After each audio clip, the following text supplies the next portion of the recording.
Bienvenidos al canal En la Palabra de Nadie. Esta vez, junto al filósofo y profesor de filosofía Nicolás Pérez, daremos un repaso histórico y un análisis del argumento ontológico. En esta repasaremos el argumento ontológico desde sus orígenes con San Anselmo, pasando por la filosofía de Descartes, las críticas de Kant, de Hume y la influencia que tuvo la lógica modal en las diferentes versiones modernas del argumento ontológico. Finalizando así una trilogía sobre argumentos teístas, analizamos el argumento cosmológico con Santiago Pérez Berviafa, el argumento teleológico con Daniela Pérez y ahora el argumento ontológico con Nicolás Pérez. De casualidad, de forma no premeditada, me quedaron los 3 videos con un invitado de apellido Pérez. Esto fue simple casualidad y no hay ninguna relación de parentesco entre ellos.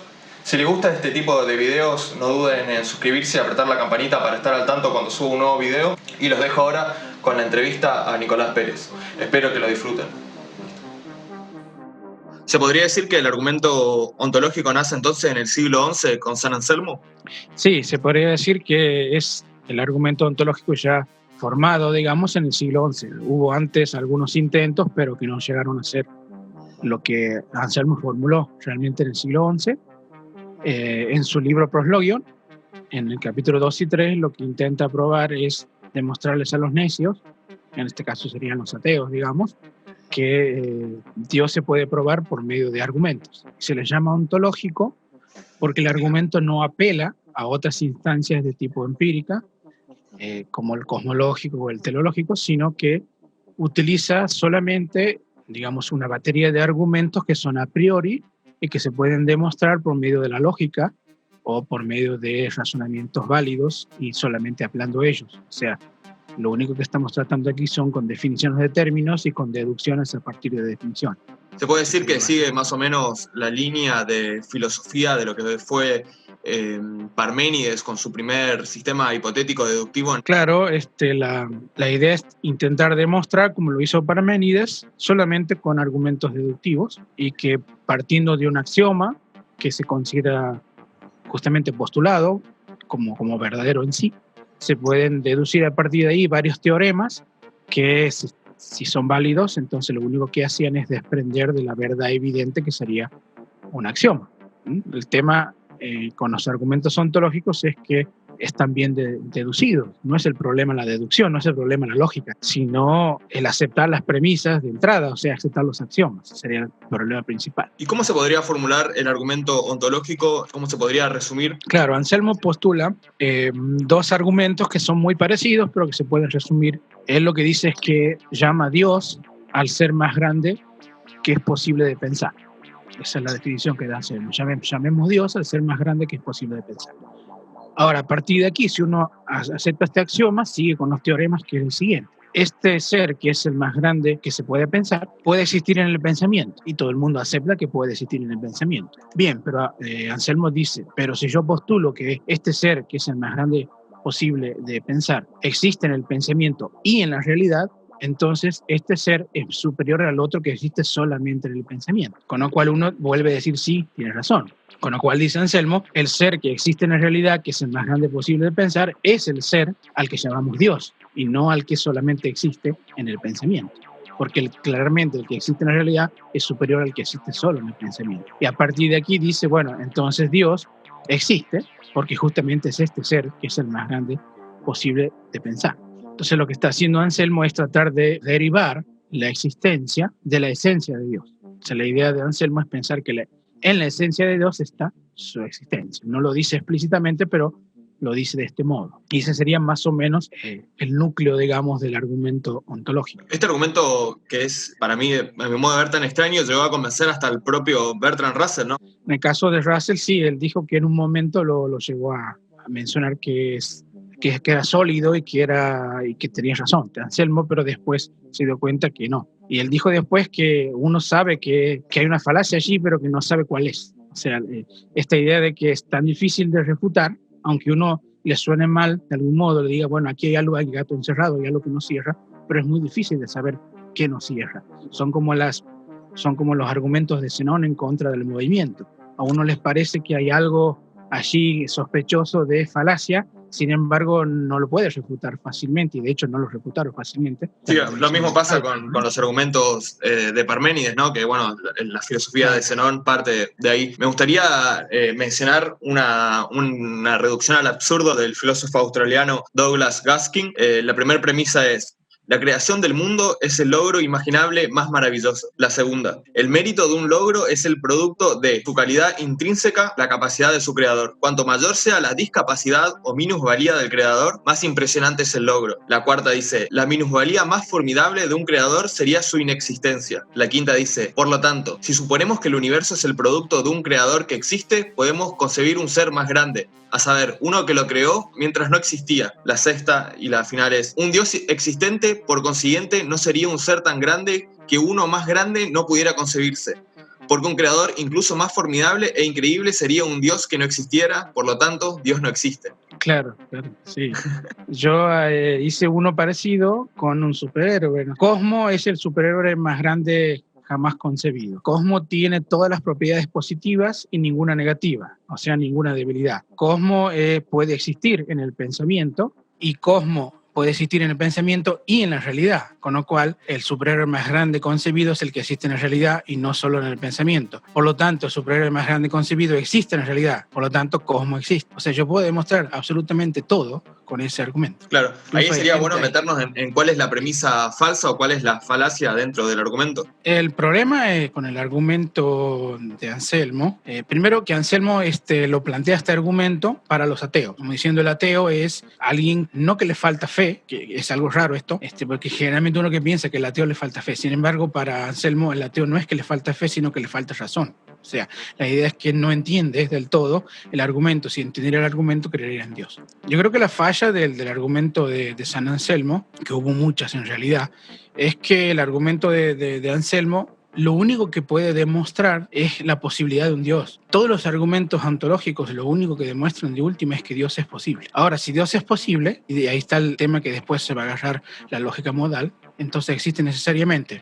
Pero esta es una lógica modal que todavía no estamos viendo con Anselmo. Pero si Dios es posible, también es posible que no exista. O sea, la posibilidad no indica una existencia de tipo real. Con lo cual, yo puedo aceptar que Dios es posible, pero con eso no estamos demostrando absolutamente nada. Siempre todo argumento ontológico lo único que puede demostrar es que Dios es posible. Yo no creo que pueda demostrar nada más que eso. Hasta los ateos podemos aceptar que Dios es posible. Eso no implica que Dios exista, son cosas distintas. Entonces la existencia de Dios no es su posibilidad, esa sería la idea. Si uno sigue la lógica, y sobre todo la lógica modal, concluye otra cosa que lo podemos ver con el argumento de Gödel. Pero el principal problema es ese, que ningún argumento ontológico convenció jamás a nadie. O sea, falla en esa primera cuestión que es la de convencer. ¿Por qué? Porque los creyentes creen no por argumentos, sino por fe. Y ningún creyente te necesita de ningún argumento para creer. Con lo cual, ¿para qué existe el argumento ontológico? Solamente existe para hacer teología, para intentar poner en una cuestión racional algo que él ya aceptó de antemano, que es que Dios existe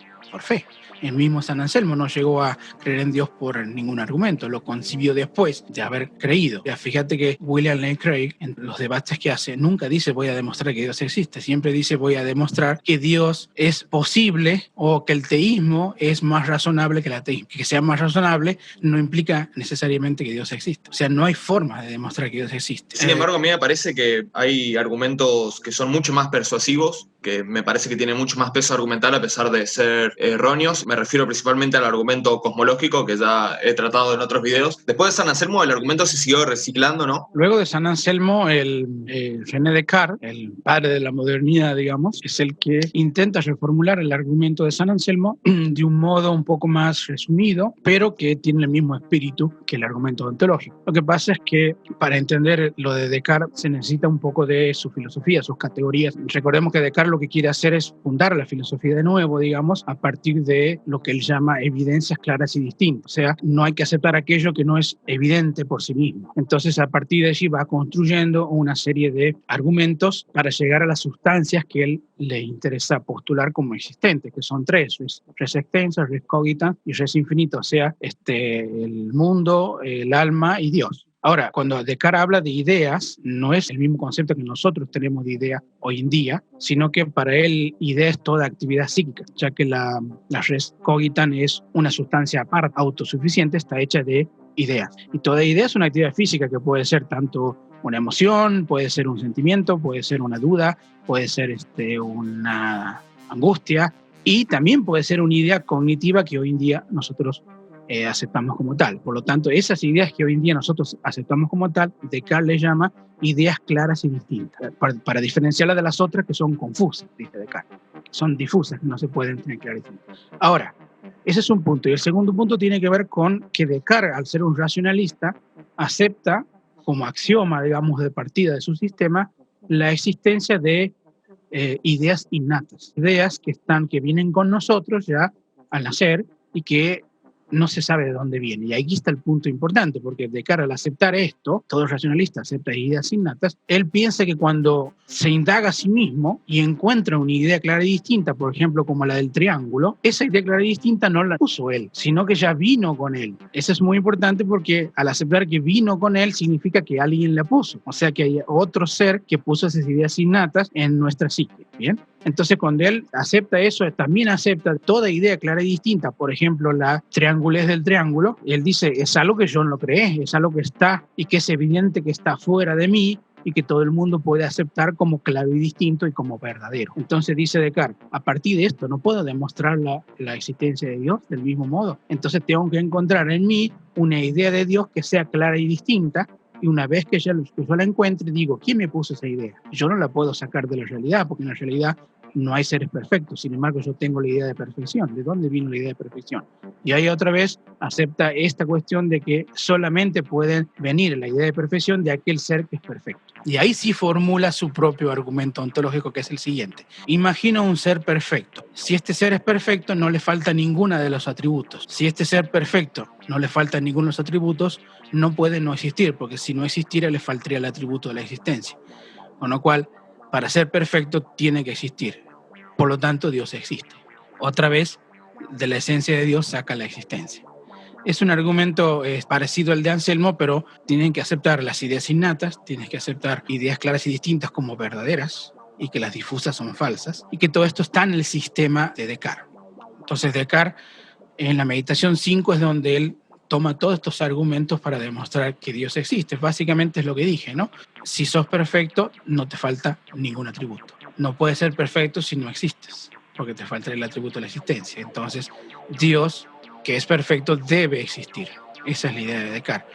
Por lo tanto, Dios existe. El segundo que reformuló, no sé si el argumento de Anselmo, pero sí siguió en la misma tradición de Descartes, fue Leibniz. Leibniz lo que hace es ir un poco más adelante, porque Leibniz le reclama a Descartes que Descartes no definió qué significa ser perfecto, simplemente lo usó. Entonces él intenta definir cuál es la característica de un ser perfecto y sobre todo indagar si un ser perfecto no es contradictorio en sí mismo, o sea, si es un ser posible. ¿Qué significa ser posible? Que no tiene contradicciones lógicas. Todo aquello que no tiene contradicciones lógicas es posible. Entonces la idea de Leibniz es indagar si le atribuimos a un ser todas las perfecciones, si estas perfecciones entre sí son no contradictorias. Y si son no contradictorias, son posibles. Y si son posibles, entonces son necesarias. ¿Por qué? Porque Dios es un ser necesario. Aquí está la trampita. Entonces, Leibniz va por ese lugar. Lo interesante de Leibniz es que estas dos cosas que pone Leibniz, por ejemplo, la idea de qué es la perfección, ya lo voy a decir qué es la perfección, es lo que utilizan lógicos del siglo XX, como Gödel, por ejemplo, para hacer su propia versión del argumento ontológico, pero basados en Leibniz. Primero, Leibniz define la perfección como la suma de las propiedades positivas. Eso es para Leibniz perfecto. Él dice, sí, si algo es negativo, entonces no puede ser tomado como perfección. Ahora, si algo es positivo, entonces entra en el conjunto de las propiedades positivas. Ser perfecto tiene todas las propiedades positivas. Entonces, la suma de las propiedades positivas son lo que él llama la perfección. Esa es la primera de las cuestiones de Leibniz. Y la segunda es indagar, y aquí se pone un poco complejo el tema, si estas propiedades, una por una, digamos, estas propiedades positivas son contradictorias entre sí. Y Leibniz no lo resuelve en realidad, sino que Leibniz dice que al ser una propiedad positiva y infinita, entonces lo infinito no puede probarse de ningún modo. Por lo tanto, él termina aceptando que lo infinito es por sí solo, digamos, la demostración de que no se contradice con otra propiedad. Esto es medio confuso en el caso de Leibniz, y esta parte no la va a tomar Gödel, porque Gödel solamente va a ir a la lógica modal. Ahora, ¿cuál es lo último que termina diciendo Leibniz? Y aquí esto sí es importante. Leibniz dice que si algo es posible, entonces es necesario. Este es un truco debajo de la manga. ¿Por qué? Porque analiza a Dios y dice, Dios es un ser necesario. ¿Por qué es un ser necesario? Porque hay cosas que son contingentes. Todo lo que nosotros vemos alrededor es contingente, puede estar o no estar. Si hay algo contingente, entonces tiene que haber algo necesario. Dios es el ser necesario. Entonces, si Dios es posible, yo solamente tengo que demostrar que Dios es posible. Porque si fuera contradictorio, ya no sería posible. Ahora, lo que dice Leibniz es, Dios es posible. Y si es posible, por lo tanto es necesario. Y eso le da pie a Leibniz de que existe. Es como decirte, Dios solamente para existir tiene que ser posible. Y ahí es donde yo veo una petición de principio, porque vos estás definiendo a Dios como un ser necesario y a la vez utilizas esa necesariedad de Dios para decir que si es posible es necesario. A mí me parece una petición de principio. Pero esto es el truco de la lógica modal. La lógica modal termina diciendo esto en alguna versión, que es, si algo es posible, entonces es necesario. Este es el aporte de Leibniz, definir la perfección y poner estas bases de la lógica modal que tiene que ver con la posibilidad y la necesidad. Justamente el concepto de perfección aparece mucho en la literatura teísta y es un concepto extremadamente vago porque, bueno, vos, Nico, definiste perfección como la suma de las propiedades positivas, pero un teísta va a atribuir la suma de las propiedades positivas a Dios porque Dios de alguna forma es su modelo objetivo. Para un teísta, Dios es el criterio de valores axiológicos, entonces todo lo que sea propiedad de Dios va a ser una propiedad positiva y la propiedad positiva va a ser todo lo que sea propiedad de Dios. Entonces hay como una especie de argumento circular donde Claro. todo lo que se pueda predicar sobre Dios es perfecto y la perfección está definida por lo que considere Dios como positivo. Claro, por eso dije que es una petición de principio en un punto, porque si vos dices, bueno, tiene que haber un ser necesario, porque hay seres contingentes, bueno, no hay otro ser necesario que Dios. Entonces, ¿qué te toca demostrar? Que solamente que Dios es posible, porque solamente puede Dios no existir si es imposible lógicamente. Ahora, si es posible lógicamente, ya tiene que existir, porque al ser un ser necesario no puede un ser necesario no existir. Esa sería la petición de principio. Entonces, un ser necesario, si vos lo postulas, tiene que existir, no hay forma de que no exista, porque hay seres contingentes. Esa es la crítica de Hume. Hume dice que él no entiende el concepto de ser necesario. Me parece que el concepto mismo de perfección que aparece tanto en la literatura teológica es muy vago, no sé si tiene realmente un referente y si uno revisa la literatura filosófica en general, el concepto de perfección básicamente es inexistente. Los únicos académicos interesados en el concepto de perfección, en definirlo y en aplicarlo, básicamente son los teólogos. Sí. El concepto de perfección, como les dije, ni siquiera Leibniz lo pudo definir de un modo coherente. Y básicamente el concepto de perfección, cuando uno lo utiliza la frase, por ejemplo, X es perfecto, lo que sucede es que ese enunciado se transforma en un pseudo-enunciado, o sea, en un enunciado que no tiene sentido. Esto lo vimos después con la lógica en el siglo XX, con Russell, Frege y demás, la idea de que no solamente hay dos enunciados que son los verdaderos y los falsos, sino que también hay un tercer grupo de enunciados que son los sin sentido. Y estos enunciados sin sentido son aquellos enunciados en los cuales se utiliza un concepto, por ejemplo, de perfección, que es tan confuso y tan difuso que no podemos apresarlo nunca. Entonces, al no tener semánticamente un referente, se vuelve un pseudo-enunciado. Entonces, al ser un pseudo-enunciado, no es ni verdadero ni falso. O sea, yo ni siquiera puedo decir que decir que X es perfecto es falso, porque ni siquiera es falso. Para saber que es falso, yo tengo que describir bien el concepto que estoy usando para poder luego evaluarlo si es verdadero o si es falso. Pero si yo ni siquiera puedo definirlo de un modo tal que sea consistente y coherente, entonces ese concepto es sin sentido. Y hay muchos conceptos sin sentido que se aplican y que incluso se utilizan ordinariamente, pero que claro, cuando hacemos semántica te das cuenta que no puede ser precisado por ningún concepto.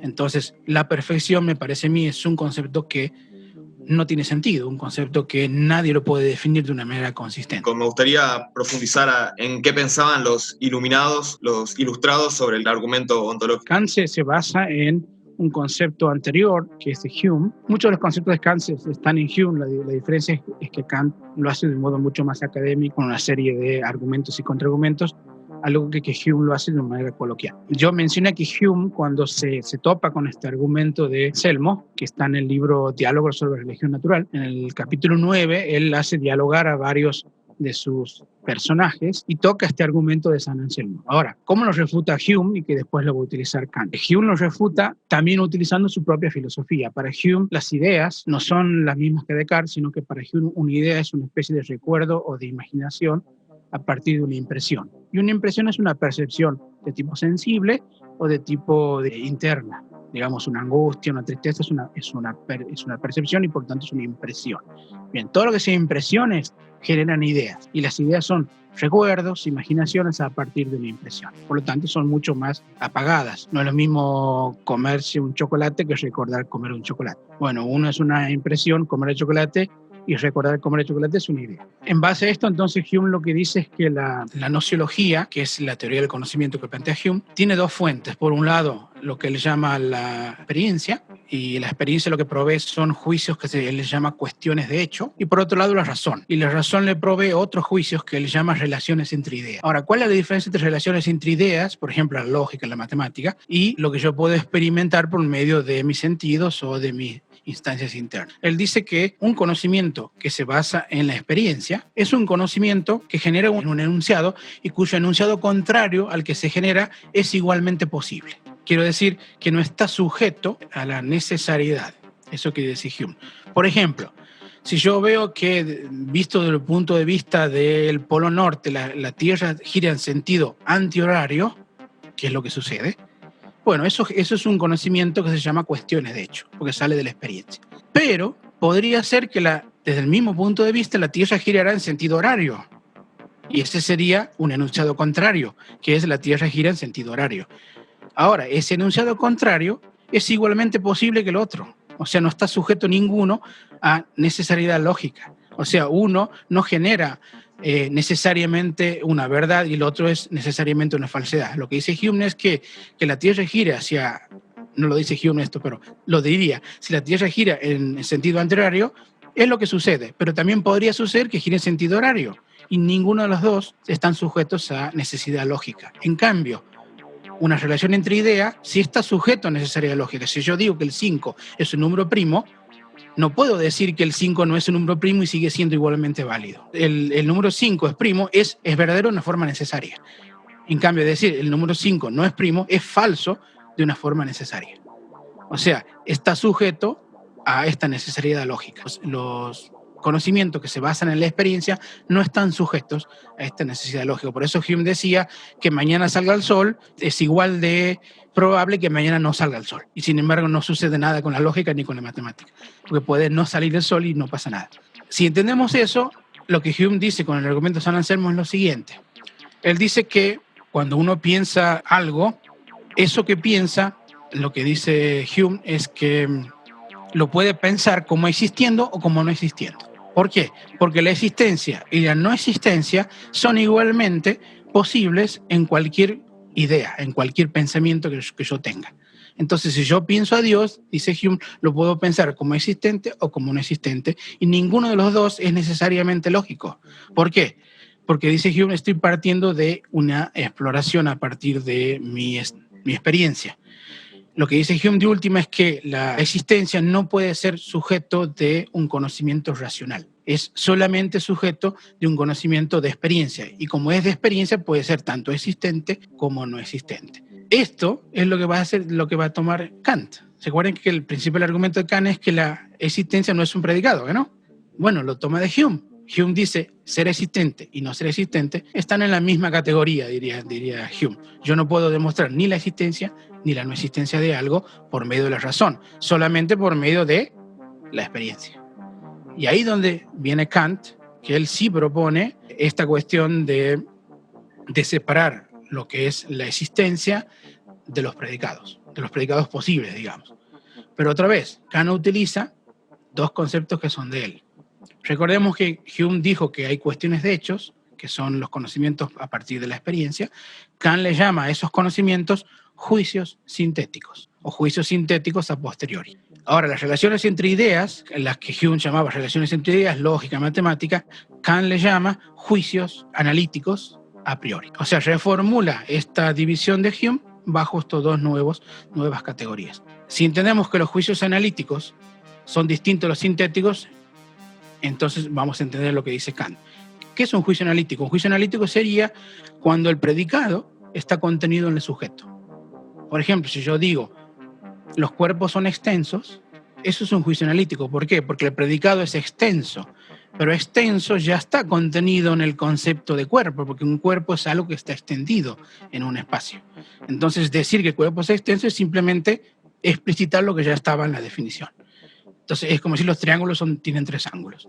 Entonces, un juicio analítico es eso. En cambio, un juicio sintético es un juicio en el cual un predicado es añadido por medio de la experiencia. Por ejemplo, los cuerpos son transparentes. ¿De dónde saqué yo que son transparentes algunos cuerpos? Porque los vi. Los vidrios son transparentes, los cristales son transparentes. Si no hubiera tenido esa experiencia de un vidrio transparente, no hubiera dicho los cuerpos son transparentes. Entonces, para que algo sea sintético, yo tengo que hacer una síntesis entre el sujeto y el predicado, añadiendo un predicado a partir de la experiencia. Bien, entendiendo esto, se pregunta Kant, ¿Dios existe? ¿Es un juicio analítico o es un juicio sintético? Entonces analiza. ¿Puede ser analítico el Dios existe? Y Kant dice que no. ¿Por qué? Porque el concepto de Dios puede ser entendido perfectamente sin añadirle existencia. Porque yo digo, Dios es omnipotente, poderoso, suma bondad, bla, bla, bla. Y uno entiende perfectamente el concepto de Dios. Que yo le agregue que existe, no agrega nada al concepto, dice Kant. Entonces, existir no forma parte de los atributos de Dios, porque el concepto de Dios se puede entender perfectamente sin la existencia, que es lo que decía Hume. Ahora, ¿es un juicio sintético? No. Porque para que sea un juicio sintético, el predicado de existencia debe ser añadido por medio de una experiencia. Y no hay ninguna experiencia de Dios. Todo el libro, La crítica de la razón pura, está puesto para demostrar que los objetos metafísicos no pueden obtenerse conocimiento de ellos. Por lo tanto, si no hay conocimiento, no hay ninguna experiencia. Entonces, no hay experiencia de Dios y por lo tanto no puedo agregarle ningún predicado a Dios, pues menos el que existe. Entonces, lo que Kant dice es, ni es analítico, ni es sintético. Y termina diciendo que el predicado, o mejor dicho, el ser, no es un predicado porque el ser es una cópula entre un sujeto y un predicado. Por ejemplo, si yo digo, Dios es omnipotente, tengo el concepto de Dios y tengo el predicado omnipotente. Y la palabrita que está en el medio, que es la palabrita es, ahí está el ser, ahí está la existencia. Pero dice Kant, eso es solamente una cópula que te permite tomar una categoría como Dios y darle un predicado, que es omnipotente. Pero si yo digo Dios es, le falta el predicado. Es como decir, está incompleta esa oración, porque Dios es simplemente un concepto y una cópula. Entonces le falta un predicado real. Ahí donde Kant dice que ser o existir no es un real predicado, sino que es una cópula. Es curioso que la filosofía de Kant no sirve básicamente para justificar la existencia de Dios, pero Kant en Metafísica de las Costumbres sostiene argumentos que hoy serían vistos como pragmáticos para aceptar la existencia de Dios. Él dice que es conveniente que los humanos actúen como si Dios existiesen, porque de otra forma, por ejemplo, no serían creíbles los juramentos. Es decir, tenía una filosofía pragmatista de la existencia de Dios, a pesar de que en cuestiones gnoseológicas, epistemológicas y ontológicas, su filosofía no es muy útil a los teístas. Exactamente. Y eso habla bien de Kant, me parece a mí, porque que Kant no se traicione a sí mismo diciendo que Dios existe cuando él mismo, en su crítica de la razón pura, dijo que no se puede saber nada de Dios, ni siquiera que existe. Habla bien de él que después en la Metafísica de la Costumbre, en la crítica de la razón práctica, no diga que Dios existe. Él lo que dice es, yo postulo a Dios. Postular significa que él simplemente hace una apuesta a la existencia de Dios, pero que no puede demostrarla de ningún modo posible, y creo que también está diciendo de algún modo que lo que él está planteando con la ética y demás puede hacerse sin esa postulación, aunque él cree que es más difícil hacerla, y creo que él dice en algún punto que debemos postularlo, pero la ética se puede hacer sin ninguna postulación. Con lo cual me parece que habla bien de Kant el hecho de que no borra con el codo lo que ha escrito en otra vez con la mano, sino que simplemente hace una diferencia entre postular y decir que Dios existe. Refuta a San Anselmo diciendo no se puede demostrar la existencia de Dios, pero sí podemos nosotros postularla, si nos parece que es necesario postularla para hacer un sistema filosófico como el de la ética. Pero déjame hacer un inciso último sobre la existencia. Aquí yo estoy interpretando a Kant, o mejor dicho, estoy tomando los conceptos de Kant para decirle lo siguiente. No es cierto que la existencia no sea un predicado. sí puede ser un predicado, pero lo que sí es cierto es que no puede ser un predicado analítico. O sea, uno no puede predicar la existencia de una manera analítica, o sea, solamente con puros razonamientos. Eso sí que no aparece nunca la existencia como un predicado verdadero en una formulación a priori como el argumento ontológico. En cambio, si es un predicado real, sí los juicios son sintéticos. Un ejemplo, si uno es un aracnólogo, o sea, alguien que estudia los arácnidos, y en base a pistas y a indicios plantea la existencia de una araña voladora, por ejemplo, muy bien, entonces uno lo que hace es decir, bueno, una araña voladora, de acuerdo a los indicios que yo tengo, puede existir, pero no puede aplicarle predicado existente hasta que consiga justamente la prueba que le dice que la araña voladora existe. Entonces, para aplicar el predicado la araña voladora existe, yo tengo que tener evidencias empíricas para que eso me haga decir a mí que existe A, en este caso es un predicado verdadero. Entonces, sí se puede predicar existencia de las cosas, pero solamente si son juicios sintéticos, porque la existencia es un añadido sintético, es un añadido que yo hago a partir de un descubrimiento empírico. O sea, yo puedo decir los agujeros negros existen solamente cuando descubrí que existen, y ahí es un predicado verdadero. En cambio, antes de eso no es un predicado verdadero. ¿Por qué? Porque no hay evidencia empírica de que exista. Y esto sí, me parece, me respeta el espíritu de Kant, que es que Kant termina diciendo de última para mí lo siguiente: vos puedes agregar el concepto de el predicado de existencia solamente si tienes un dato empírico, que es crítica de la razón pura. Crítica de la razón pura es eso. Si no hay evidencia empírica, no hay conocimiento. Lo cual no es cierto del todo, pero en este caso, lo que Kant dice es eso. Solamente puedes decir que existe si tuvieras un dato empírico. Como no lo tienes, no hay forma de que digas nada. Digamos, entonces, creo que el predicado de existencia es un predicado verdadero, pero solo para los juicios sintéticos, no para los analíticos. Sí, ¿y qué hay del argumento ontológico en el siglo ya XIX o el siglo XX? ¿Qué otros cambios fue sufriendo a lo largo de la historia? Claro, el argumento ontológico en el siglo XX se reflotó porque comenzó a desarrollarse lo que se conoce la lógica modal. La lógica modal fue codificada y en su forma que tenemos ahora desarrollada por dos filósofos que escribieron en 1932, si no recuerdo mal, un libro que se llama Symbolic Logic, que son Lewis y Langford. Y en ese libro, Symbolic Logic, lo que hacen es codificar todo lo que se sabía de lógica modal y hacer una versión en semántica con distintas versiones de la lógica modal posibles. Y eso hicieron 5 versiones distintas. La versión última, que se llama S5, es la más famosa y es la que utiliza Gödel para su demostración. Ahora, como la lógica modal justamente se desarrolló plenamente en el siglo XX, antes existía en planteamientos de Aristóteles, cuando Aristóteles hablaba de posibilidad, por ejemplo, dice, hay cosas que son verdaderas, otras que son falsas y otras que son posibles, decía Aristóteles, y hablaba del futuro. Entonces, ahí en esa posibilidad es donde se cuela la lógica modal. La lógica modal es básicamente la incorporación de dos operadores a las sentencias lógicas clásicas, que son los operadores de necesario y de posible. Que lo podemos ver con el operador de necesario es un cuadradito, entonces si aparece un cuadradito antes de P, se dice es necesario que P. Y si aparece un rombito antes de P, es posible que P. Entonces de ahí surge innecesario, imposible y demás. Y entonces se hace toda una lógica nueva a partir de la posibilidad y la necesidad. Esto es muy importante porque justamente a partir de esto, de la lógica modal, es que surge otra vez el argumento ontológico rediseñado con lógica modal. Y hay un montón de autores, Hawthorne, Plantinga, Malcolm, quien vuelven a plantear el mismo argumento ontológico de Anselmo, pero ahora con lógica modal, o sea, con axioma, teorema, definiciones y demás.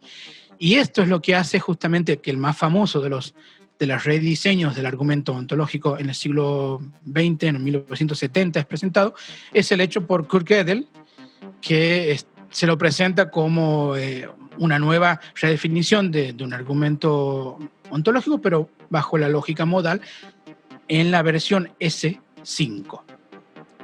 Gödel es un personaje muy extraño, si ustedes ven la biografía de Gödel, él murió paranoico pensando que todo el mundo lo quería matar.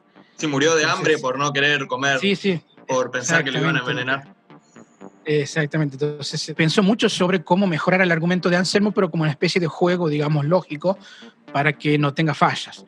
Y no se lo quiso demostrar a nadie, salvo a algunos discípulos, y les dijo que no lo publicaran. Cuando murió Gödel, los discípulos lo publicaron, Dan Scott creo que era el discípulo, y bueno, de ahí tenemos nosotros la demostración de Gödel de su argumento ontológico, que tiene algunas cuestiones referidas, que me hemos dicho, a Leibniz, con esto de las propiedades positivas, y es lo que hace Gödel es, bueno, basarse en axiomas, definiciones y teoremas en base a la lógica modal en la versión S5. Es muy complicado el argumento de seguirlo y de demostrarlo porque se necesita mucha lógica, digamos, pero se lo puede de algún modo tocar las partes más importantes. Gödel no utiliza la palabra Dios, por ejemplo. Él utiliza be like God, o sea, un ser semejante a Dios. Si yo puedo demostrar algo de un ser semejante a Dios, entonces de algún modo uno estaría demostrando que Dios existe. Por ejemplo, el axioma 1 que utiliza Gödel es una propiedad es positiva, sí, solo sí, su negación es negativa. Más o menos lo que dijo Leibniz. La definición dice, algo es semejante a Dios, sí y solo sí posee la esencia de todas las propiedades positivas, es decir, si todas sus propiedades esenciales son positivas y si su esencia es tener todas las propiedades positivas. Esa es la definición que da. Después hay una tercera definición que dice, decimos que algo existe necesariamente si tiene una propiedad esencial. Y en el axioma 3 dice, ser semejante a Dios es una propiedad positiva. Aquí viene la cuestión más importante, porque si Dios es la suma de las propiedades positivas, entonces ser Dios, tener todas las propiedades positivas, es también una propiedad positiva. A mí me parece que está el salto lógico, que es como decir, bueno, si yo estoy diciendo que tener todas las propiedades positivas es bueno, entonces es muy bueno que exista un ser que las tenga. Es como decir, en el mundo, ese ser sería mejor que el otro ser que no las tuviera o que las tuviera en posibilidad. Pero dice Gödel que un ser tenga todas las propiedades positivas es positivo. O sea, es algo bueno. Entonces le suma una positividad más, digamos. Por ejemplo, dice en la axioma 4, la existencia necesaria es una propiedad positiva. O sea, es bueno que alguien exista necesariamente. Ahí me parece que está el truquito, digamos, como que hace el salto hacia una cuestión. Entonces dice, si un objeto es semejante a Dios, entonces ser semejante a Dios es la esencia de dicho objeto. Necesariamente existe un ser semejante a Dios. Ahora, ¿ser semejante a Dios es Dios? No lo sé. Si puede existir una nube como la de Asimov, que es inteligente y tenga todas estas propiedades positivas, ¿es Dios o es un ser semejante a Dios? No lo sabemos. También habría un gran salto en aceptar la existencia de una deidad como la que define Gödel y de aceptar, por ejemplo, la Biblia como palabra sagrada. Sí, yo creo que Gödel no creo que haya intentado demostrar la existencia de Dios, sino que él lo que hizo fue mejorar el argumento ontológico con lógica modal y hacerlo como más blindado, como mejor, como quitarle las imperfecciones que tenía, el tema de el concebir un ser más grande posible, eso no tenía sentido. ¿Cómo axiomatizas eso? Entonces él dijo, no, dejemos eso de lado, vamos a axiomatizar lo que se pueda axiomatizar y de ahí partimos. Ahora, no sé si te acuerdas que surgió una noticia hace unos años atrás que dos informáticos habían demostrado la existencia de Dios, que incluso salió así en tabloides como diciendo dos científicos demuestran la existencia de Dios. Sí, es una noticia que suele aparecer de vez en cuando. Bueno, tengo el paper original donde ellos demuestran esto. Y en realidad, como toda noticia tabloide, es mitad cierto y mitad falso. Porque lo que ellos hicieron son dos informáticos, se llaman Benz Müller y Wolf Zenlogel, que es de la Universidad Libre de Berlín y la Universidad Técnica de Viena. Ellos lo que hicieron fue tomar lo que hizo Gödel con lógica y ayornarlos o adecuarlos a un sistema informático para ver si el sistema informático podía seguir los pasos lógicos que hacía Gödel y terminar al final con la demostración que Gödel terminaba. Entonces, lo que hicieron es un paso adelante informático, que es ahora la informática puede ser usada como para probar teoremas, probar si esos teoremas son verdaderos, si se deducen o no de los axiomas, y eso lo hicieron tomando la demostración de Gödel, o sea que no demostraron nada en realidad, simplemente tomaron lo que Gödel ya hizo y lo hizo de manera informática, y fue un avance para la informática, no para la ontología, digamos, porque ellos pudieron demostrar que podían hacer una máquina tal que tuviera esos cálculos difíciles, porque pusieron muchas variables y de varias maneras, y todas les dieron que las deducciones que hacía la máquina eran las mismas que hacía Gödel, digamos.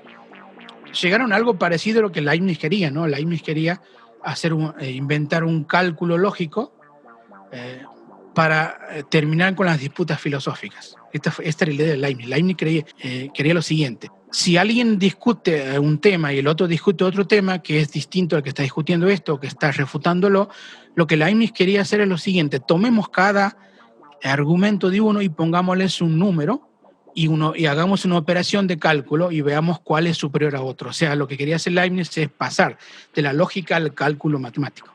Y él fue un antecesor de la lógica matemática, porque la lógica matemática es básicamente eso: utilizar herramientas de la matemática hacia la lógica y utilizar el cálculo matemático para el cálculo lógico, que es lo que le hizo Boole y Frege, ¿no? Entonces, él le llamaba cálculo lógico, le llamaba Leibniz. Bueno, lo que hicieron estos dos informáticos es más o menos lo que Leibniz quería. Es decir, no discutamos, sino que metamos las premisas en una computadora y que la computadora empiece a calcular y al final diga usted tiene razón. Pero sí, se puede pensar en Leibniz como un precursor también de Hilbert, ¿no? Además de Russell, de Whitehead. Claro. Hilbert también utiliza un programa parecido, la idea de que las demostraciones que se hagan en lógica sean lo que él llama recursivas, o sea, que sigan pasos finitos. ¿Por qué? Porque si los pasos para demostrar un teorema eran infinitos, una calculadora no lo podía hacer. Ahora, solamente puedo calcular si es que el paso es finito, pero claro, el ser humano no puede calcular, estar 10 días calculando. En cambio, una computadora sí lo puede hacer. Y Hilbert decía, bueno, hagamos una computadora que pueda calcular. Ahora, si el cálculo es infinito, no sirve de nada, porque la calculadora no lo va a hacer. Entonces, él dice que todo sistema informático tiene que ser recursivo, o sea, que pueda demostrar un teorema con pasos finitos. Claro, aquí es a proponer esto de que no se puede, digamos, de que puedan haber teoremas verdaderos, pero que no son demostrables. O sea, hay sistemas indecidibles, dice Gödel. O sea, son verdaderos los teoremas, pero no pueden ser, no siguen los pasos del programa de Hilbert, que no son demostrables en pasos lógicos finitos, sino que podrían ser demostrables infinitamente, pero eso, ¿cómo lo hacemos? Es imposible. Claro. Mencionaste anteriormente la intención de Leibniz de terminar con las disputas filosóficas sobre estos temas, sin embargo, las disputas no terminaron. Me gustaría, si podrías dar alguna reflexión final sobre lo que es el ateísmo, sobre lo que es el agnosticismo, para cerrar este tema y cerrar esta trilogía sobre argumentos teístas. Ya dije que el argumento ontológico no cumplió con su función, que fue demostrar la existencia de Dios. Bien, está claro que no lo hizo, no lo convenció ni a creyentes ni a ateos. Ahora, si uno pudiera demostrar de algún modo la existencia de Dios, la pregunta sería: ¿ese Dios que yo puedo, mediante la filosofía y la lógica, demostrar que existe, es el Dios de la gente? O sea, ¿es el Dios que la gente a pie cree? O sea, la gente estaría conforme si yo, en base a los 5 axiomas de Gödel y definiciones que no va a poder seguir jamás porque no sabe lógica, y si yo pudiera demostrar que Dios existe, ¿es el Dios de la gente? O sea, ¿le importa a la gente que el Dios ese que está demostrando por los filósofos y los teólogos, es el Dios que ellos creen? Primero que no, me parece que la gente no cree en ese Dios, porque ese Dios es un Dios de los filósofos, es un Dios que no tiene ninguna característica que la gente cree que tiene Dios. Por ejemplo, que se comunica con la gente, que hace milagros, que no sé, que se arrepiente, que cambia. Y el Dios de los filósofos no tiene ninguna de esas. Es más, si tuviera esas propiedades sería inconsistente. Con lo cual, hay una divergencia en dos sentidos. El Dios que creen las personas que son religiosas no tiene mucho que ver con el Dios de los filósofos y los teólogos. Entonces, demostrar que existe este Dios no implica que lo vaya a dejar conforme a la gente que cree en otro Dios que no es ese. Eso por un lado. Entonces, a mí me parece inútil demostrar la existencia de un Dios que la gente normal ni siquiera sabe que existe y ni siquiera entiende, porque no lo puedo seguir ni lógicamente ni filosóficamente. Entonces, de ahí podemos llegar a la cuestión del ateísmo y del agnosticismo, porque hay muchas personas con razón que dicen: yo no puedo decir si alguien cree o no en Dios, si no sé a qué se está refiriendo con Dios. ¿Es este Dios de los teólogos? ¿Es el Dios de los cristianos? ¿Cuál Dios estoy hablando para que yo pueda decir creo o no creo en ese Dios? Ese es el principal argumento que se da y tiene razón. Primero hay que definir qué es Dios. Pero bueno, podríamos definir algún tipo de Dios mínimo, digamos, un Dios que tenga el suficiente poder para crear el universo, por ejemplo. Ni siquiera es bueno ni malo, simplemente tiene el poder para crear el universo. Con ese Dios podríamos preguntarle a las personas si cree o no cree en ese Dios. Y aquí es donde me parece que está la cuestión. Cuando alguien le pregunta a otro si cree o no cree en un Dios, y podemos definir ese Dios como un ser poderoso tal que pueda crear un universo y nada más que eso. Bueno, algunas personas dicen que creen, otras dicen que no creen. Pero hay un tercer grupo de personas que dicen que no saben. ¿No saben? ¿Qué cosa no saben? ¿No saben su creencia o no saben si existe? La pregunta es por la creencia. Si yo creo, digo, sí, entonces soy creyente. Si no creo, soy ateo. Yo no pregunté por si sabía si Dios existía o no. Entonces, la respuesta no sé me parece que no es una respuesta posible ante la creencia, porque la pregunta sería, ¿qué no sabes? ¿No sabes si existe Dios o no sabes tu creencia? ¿Cuál es tu creencia? Alguien me dice que no puede saber su creencia. Me parece raro que alguien no pueda saber si cree o no cree, porque no estamos preguntando por si sabe o no sabe, sino por si cree o no cree. Y es difícil que alguien no pueda dirimir eso, si cree o no cree. Pero bueno, pongámosle que no pueda dirimir si cree o no cree. Ahora, la pregunta del agnosticismo, la respuesta agnóstica que es yo no sé, es otra pregunta que no es esta, que es, ¿usted sabe que Dios existe? O sea, la pregunta es por el conocimiento. ¿Usted sabe que Dios existe? Bueno, si sé que Dios existe, sé que no existe o no sé. Y ahí sí el agnóstico puede contestar, mire, no sé si existe o no. Y otra vez la pregunta sería, ¿de qué Dios estamos hablando? Entonces, la idea es la siguiente, hay dos preguntas distintas. Una es por la creencia en Dios y otra es por el conocimiento. ¿Usted sabe que Dios existe o usted cree que Dios existe? Si vamos por la primera, hay dos categorías. O uno es creyente, o sea, ¿usted cree que Dios existe? Uno es creyente o es ateo. Si vamos por la segunda, uno puede ser un gnóstico, sabe que Dios existe, un gnóstico ateo, sabe que Dios no existe, o puede ser un agnóstico, alguien que no se pronuncia ni para un lado ni para otro. Entonces, son dos preguntas distintas y no se pueden responder de un modo que se responde normalmente. Porque si yo pregunto por la creencia, me tienes que responder si crees o no crees, no si sabes o no sabes. Ahora, si pregunto por el conocimiento, puedes responder de distintos modos. Sé que no existe, sé que no existe, sé que no existe, sé que existe o no sé. Esa sería la pregunta de donde el agnóstico se colaría, digamos. Y un tercer punto que marcaría sería el siguiente. ¿Se puede ser las dos cosas? Por ejemplo, ¿se puede ser agnóstico y ateo? ¿Se puede ser agnóstico y creyente? La respuesta es sí, porque son dos preguntas distintas. Yo puedo decir que soy creyente, pero a la vez agnóstico. O sea, soy creyente porque creo que Dios existe, pero no sé si Dios existe. O puedo ser ateo y agnóstico. Puedo decir, no creo que Dios existe, pero no sé si Dios existe. Puedo estar equivocado y puede existir Dios, pero yo no creo que exista. Son cosas distintas. Entonces, de acuerdo a qué Dios, uno puede contestar de manera distinta. Pongamos un ejemplo. Hablemos del Dios de los terrenos, de los terrenales, los dioses de las religiones. Pachamama, Zeus, Jehová y todos los demás. De esos dioses que la gente les da características casi de persona y demás, que son los seres principales de las religiones, yo puedo decir, si quieres mi postura, es que soy un ateo gnóstico. Quiero decir que creo que no existen, pero también sé que no existen. ¿Por qué sé? Porque tengo un montón de batería de argumentos para darte de que esos dioses no existen.